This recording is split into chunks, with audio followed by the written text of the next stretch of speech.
for DJ Rocky's Secret Files.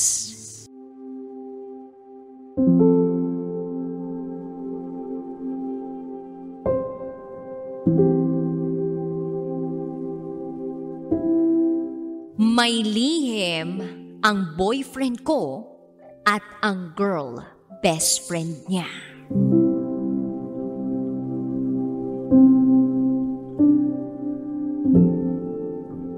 Hi DJ Rocky.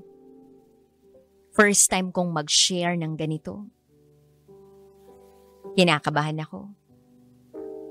Pero, ito lang ang tanging paraan na nakikita ko para kahit papano ay gumaan ang nararamdaman ko. Itago mo na lang ako sa pangalang Anika. At ito, ang aking secret file.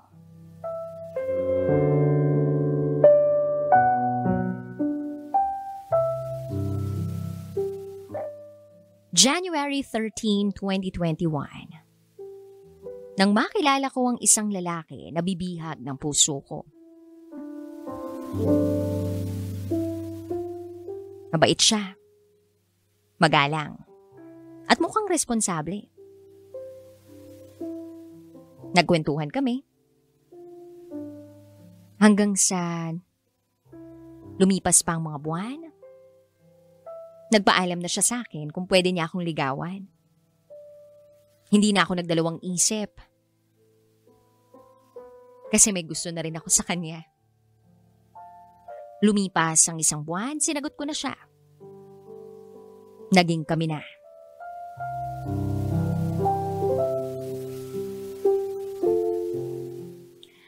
Sa mga unang buwan namin, ay nakakaramdam ako ng kakaiba.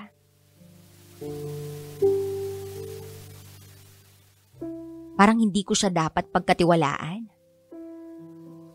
Pero nagtatalo ang puso't isip ko. Dapat ko siyang pagkatiwalaan. Kasi bakit pa ako nasa isang relasyon kung hindi ko ibibigay ang buong tiwala ko?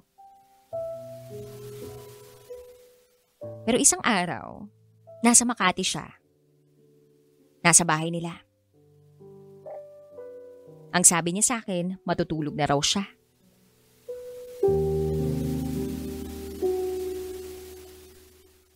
Ang hindi ko alam, ay nakipagkita pala siya sa girl best friend niya. Paano ko nalaman? Nang magkita kasi kami, nabuksan ko yung isang account niya. Nakita ko ang palitan niya at ng girl best friend niya ng mensahe. Nung gabing nagpaalam siya sa akin na matutulog na siya, ay nagkita silang dalawa. At dahil wala pa akong kaalam-alam pagdating sa pakikipagrelasyon, feeling ko baguhan lang ako, immature pa. Hinayaan ko lang. Inintindi ko na lang. Kahit deep inside masakit.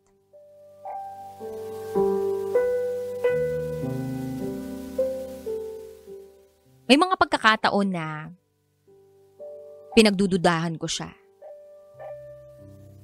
Kahit wala naman akong matibay na ebidensya na may ginagawa siyang masama. Pero ewan ko ba, may kutob ako eh. Kaya siguro, hindi na niya ako natiis. Gusto niyang makipag-iwalay sa akin. Pagod na raw siya. Ayaw na raw niya sa ugali ko. Hindi ko kaya, DJ Rocky. Kaya nagmakaawa ako sa kanya. Na wag niya akong hiwalayan. Hindi ko alam kung anong pwedeng mangyari sa akin kung iiwan niya ako. Buti na lang naawa siya sa akin. Tinuloy namin ang relasyon namin. Fast forward. May mga pagkakataon pa ring nagkikita sila ng girl best friend niya.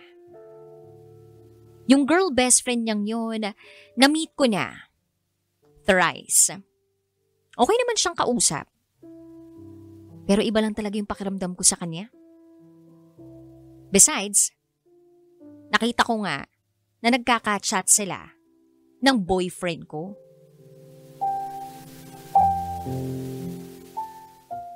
Then naulit na naman ang ginawa niya sa akin dati. Nagpaalam siya na matutulog na siya. Pero, pinuntahan lang niya ang girl best friend niya.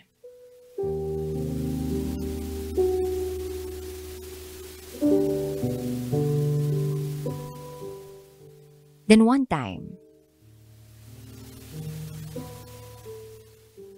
nagbanyo ang boyfriend ko. Naiwan niya yung cellphone niya.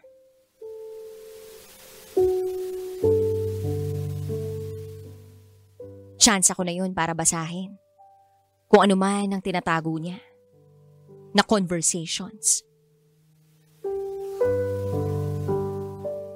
At doon, sa pagkakataong yun, ay may nabasa akong ikinatayo ng balahibo ko. Conversation between my boyfriend and his girl best friend. Merong way para alamin ang deleted messages sa cellphone. Yun yung ginawa ko, DJ Rocky, at nagulat ako dun sa mga naburang messages. May I love you-han sa pagitan ng boyfriend ko at ng girl best friend niya. May nabasa pa nga ako doon. Ang sarap mo. Sa susunod uli,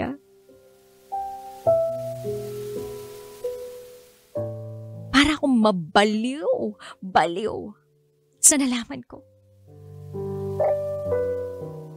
Kaya lang pala ako ginawa ay para hindi sila maging halata. Kasi nga, yung girl best friend niya,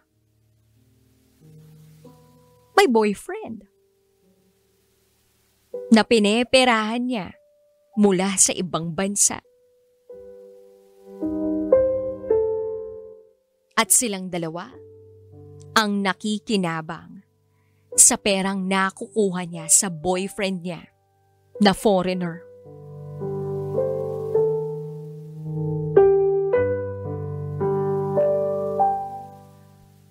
Maya-maya pa lumabas na ang boyfriend ko sa banyo. Nadatnan niya akong umiiyak. Hawak-hawak ang cellphone niya. Tinanong niya ako kung bakit ako umiiyak. Tinanong ko siya kung bakit mo nagawa sa akin to? Bakit mo ako ginanito?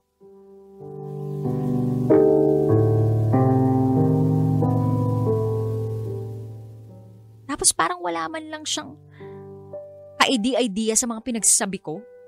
Na parang ang tingin niya pa sa akin, okay, nagdadrama ako kung ano man. Dahil lang nasambit niya sa akin ay, anong dinadrama mo? Anong iniiyak mo? Hindi kita maintindihan. So sinabi ko sa kanya na nabasa ko lahat. Tinanong niya ako, anong nabasa mo?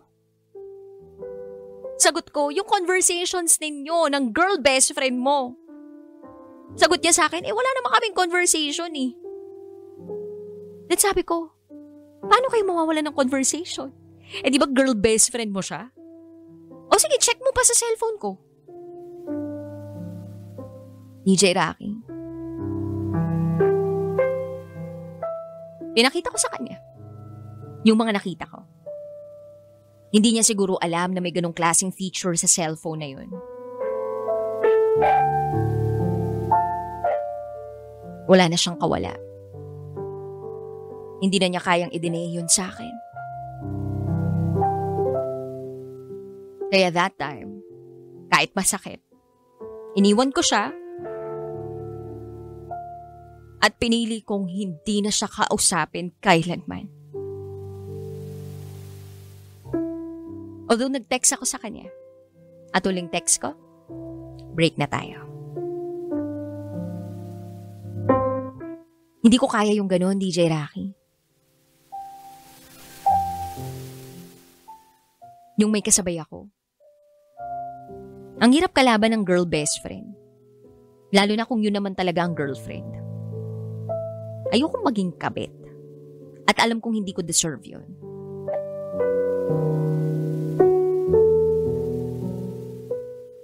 Kaya sa mga nakikinig ngayon, huwag kayong papayag na maging pangalawa lang kayo. Kung pakiramdam nyo hindi kayo ang priority, edi wag mo rin siyang gawing priority. Simple lang ang buhay. Huwag natin pakomplikahin. Nagsimula man akong mahina, pero alam ko na magpapatuloy ako sa buhay ng matapang. Hanggang dito na lang po, DJ Rocky. Muli, ako si Anika. At ito, ang aking secret file.